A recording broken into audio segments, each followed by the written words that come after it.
Hello students, hope you all are fine and you all have studied the previous topic which I have told you.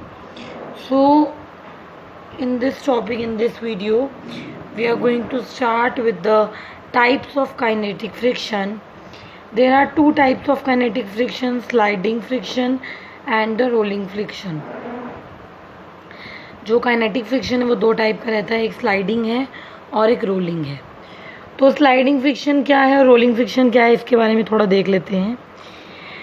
The force that come into play when one body is sliding over the surface of other body is the sliding friction. एक force जो जब तब आता है जब एक body दूसरी body के सरफेस पर स्लाइड कर रही है, तो इस तरीके को फ्रिक्शन हम लोग स्लाइडिंग फ्रिक्शन कहते हैं. और एक फोर्स जो तब आता है जब एक बॉडी दूसरी बॉडी के सरफेस पर रोल कर रही है, तो उसे हम लोग रोलिंग फ्रिक्शन कहते हैं. The force which come in to play when one body is sliding over the surface of other body is the sliding friction, and the force which come in to play when one body is rolling over the surface of other body is the rolling friction. So these are two important or two detailed or brief types of the kinetic friction. The next topic is the laws of limiting friction. कि जो limiting friction जो मैंने आपको तीन तरीके के friction करवाए, static, limiting, kinetic, तो उसमें से जो limiting friction उसके क्या लॉज हैं, कौन से लॉज हैं.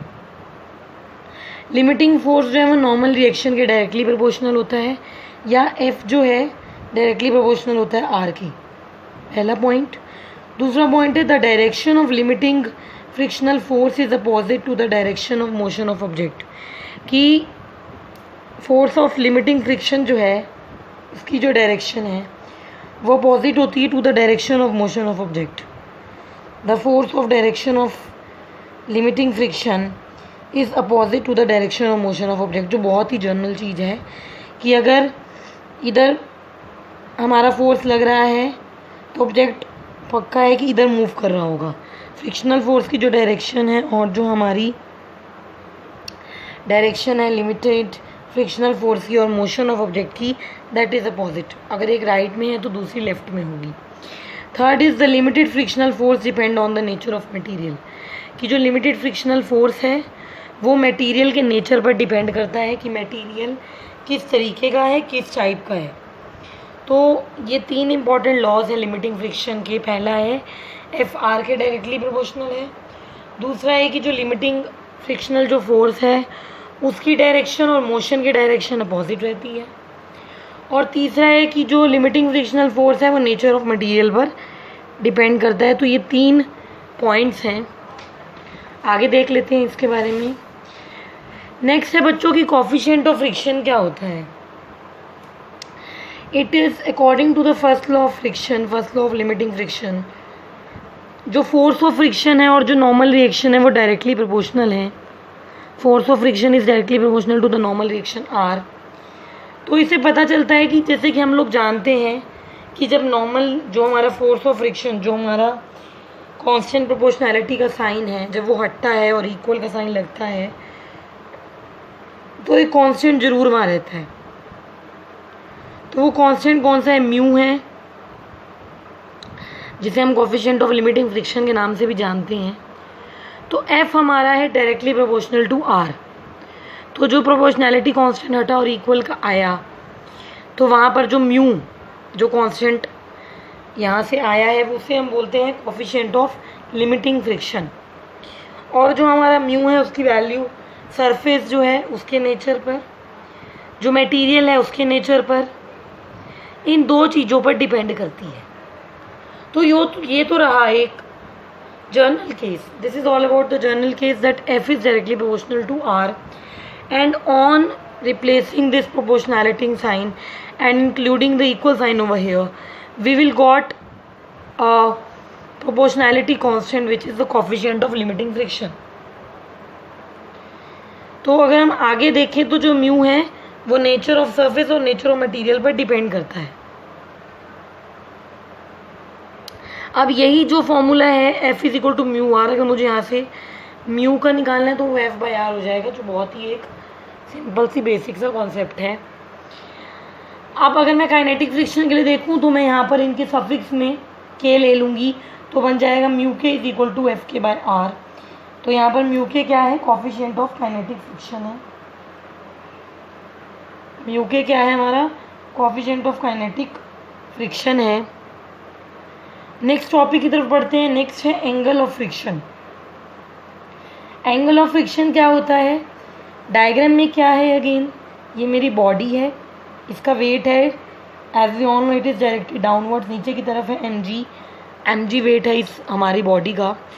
तो जो इसका नॉर्मल रिएक्शन है r वो ऊपर की तरफ है, p हमारा अप्लाइड फोर्स है, और इस डायरेक्शन में हम लोगों का फ्रिक्शनल फोर्स कैपिटल F है। I'm again रिपीटिंग, p बच्चों हमारे अप्लाइड फोर्स है, F हम लोगों का फ्रिक्शनल फोर्स है, R हमारी रिएक्शन है, नॉर्मल रिएक्शन है, और mg हम लोगों का वेट है, बॉडी का वेट जो डाउनवर्ड डायरेक्टेड है, जो नीचे की तरफ है। तो एंगल ऑफ फ्रिक्शन जिसे हम लोग थीटा से भी डिनोट करते हैं वो क्या होता है, वो एंगल होता है between resultant of limiting frictional force and reaction R. पहले तो समझ लो कि लिमिटिंग फ्रिक्शनल फोर्स और रिएक्शन आर का रिजल्टेंट क्या होगा। फ्रिक्शनल फोर्स यानी कि ये, रिएक्शन आर यानी कि ये, इन दोनों का रिजल्टेंट यानी कि ये line. Again I am repeating, frictional force यानी कि ये वाला, रिएक्शन आर यानी कि ये, इन दोनों का रिजल्टेंट यानी कि ये ओसी क्या है, रिजल्टेंट है मेरा। और जो एंगल है इस रिजल्टेंट और इस नॉर्मल रिएक्शन आर के बीच में, ये वाला आर, ये एंगल थीटा, इसे हम लोग एंगल ऑफ फ्रिक्शन कहते हैं। एंगल ऑफ फ्रिक्शन क्या है, it is nothing but the angle between the resultant of the normal reaction and the friction and the normal reaction. तो जो रिजल्टेंट है नॉर्मल रिएक्शन और फोर्स ऑफ फ्रिक्शन का, एक वो लाइन, और जो नॉर्मल रिएक्शन की जो डायरेक्शन है उसके बीच में बच्चों जो एंगल है, the angle between those two is termed as the angle of friction and it is denoted by theta. Theta से हम लोग इसे दिखाते हैं, फिगर में भी मैंने इंडिकेट किया है कि थीटा मेरा ये वाला है। अब अगर मैं ये ट्रायंगल ले लूँ, in triangle AOC, in triangle AOC tan theta is equal to AC by OA, that becomes equal to mu, and hence mu is equal to tan theta. mu बन जाएगा मेरा tan theta। तो जो angle of friction है उसकी value होती है tan theta। इसके बाद एक कॉन्सेप्ट रहता है एंगल ऑफ रिपोज का, जिसे हम एंगल ऑफ रिपोज या हम स्लाइडिंग, एंगल ऑफ स्लाइडिंग भी कहते हैं। ये बेसिकली क्या है, angle of incidence of plane with the horizontal. ये जो एंगल मेरा यहाँ पर डिफाइंड होगा, ये जो एंगल है ये मेरा अल्फा है, जिसे हम लोग एंगल ऑफ रिपोज या स्लाइडिंग कहते हैं। जैसे थीटा एंगल को हम लोग एंगल ऑफ फ्रिक्शन कहते हैं, ऐसे ही जो अल्फा एंगल है उसे हम एंगल ऑफ रिपोज या एंगल ऑफ स्लाइडिंग कहते हैं। और जो ये एंगल ऑफ रिपोज या एंगल ऑफ स्लाइडिंग रहता है, इससे एक अलग चीज़, एक नई चीज़ क्या है इसके साथ, कि आगे प्रूफ भी होगा कि जो एंगल ऑफ रिपोज या जिसका दूसरा नाम एंगल ऑफ स्लाइडिंग है, वो एंगल ऑफ फ्रिक्शन के भी इक्वल है, जिसे हम थीटा कहते हैं। तो हम यहाँ प्रूफ भी करेंगे इसी आर्टिकल में कि एंगल ऑफ रिपोज या एंगल ऑफ स्लाइडिंग जो है वो एंगल ऑफ फ्रिक्शन के इक्वल या बराबर रहता है। फिगर सिंपल है, वही चीज़ें डिपिक्ट कर रही है, mg, r, f, और mg को मैंने दो कंपोनेंट्स में ब्रेक कर दिया। रेजोल्यूशन का पूरा कॉन्सेप्ट मैंने आप लोगों को समझाया था। जैसे मेरे पास कोई कंपोनेंट है, उसको हम दो कंपोनेंट्स में रिजॉल्व या ब्रेक कर सकते हैं। एक होता है उसको कोसाइन कंपोनेंट और एक साइन कंपोनेंट। तो बच्चों फोर्स हमारा बन जाएगा mg साइन अल्फा और mg cos alpha. This is equation 1 and this is equation 2, and on dividing the two equations we will get f by r is equal to sin alpha by cos alpha. Sine alpha by cos alpha means equal to tan alpha and that is equal to f by R. अब tan alpha क्या होता है हमारा? Mu.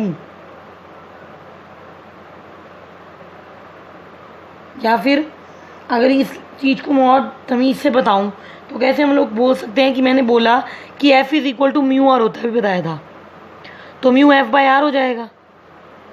So on using that simple concept we will achieve this thing that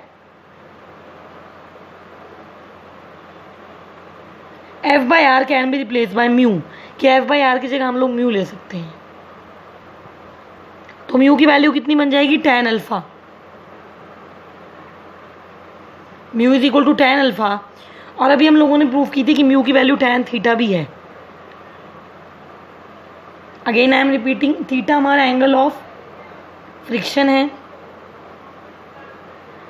और mu हमारा angle of repose, sorry theta हमारा angle of friction है और अल्फा हमारा एंगल ऑफ रिपोज या एंगल ऑफ स्लाइडिंग है. तो जैसे हमने पहले प्रूव किया था कि म्यू की वैल्यू tan थीटा है, यहाँ पे हमने ये चीज़ प्रूव कर दी कि म्यू की वैल्यू tan अल्फा भी है, यानी कि mu is equal to tan alpha is equal to tan theta या theta is equal to alpha. यहाँ से एक चीज़ प्रूव हो जाती है कि थीटा अल्फा के बराबर है, या एंगल ऑफ फ्रिक्शन जो है वो एंगल ऑफ रिपोज के बराबर है. With this we are going to continue the next topic from the next video. Again be regular with the videos. Don't waste your time, study hard. गेन बहुत सारे बच्चे हैं जिन्होंने अभी तक अपनी फीस डिपॉजिट नहीं की. You all are required to deposit your fees at the earliest. जल्दी से जल्दी फीस डिपॉजिट कीजिए. Thank you.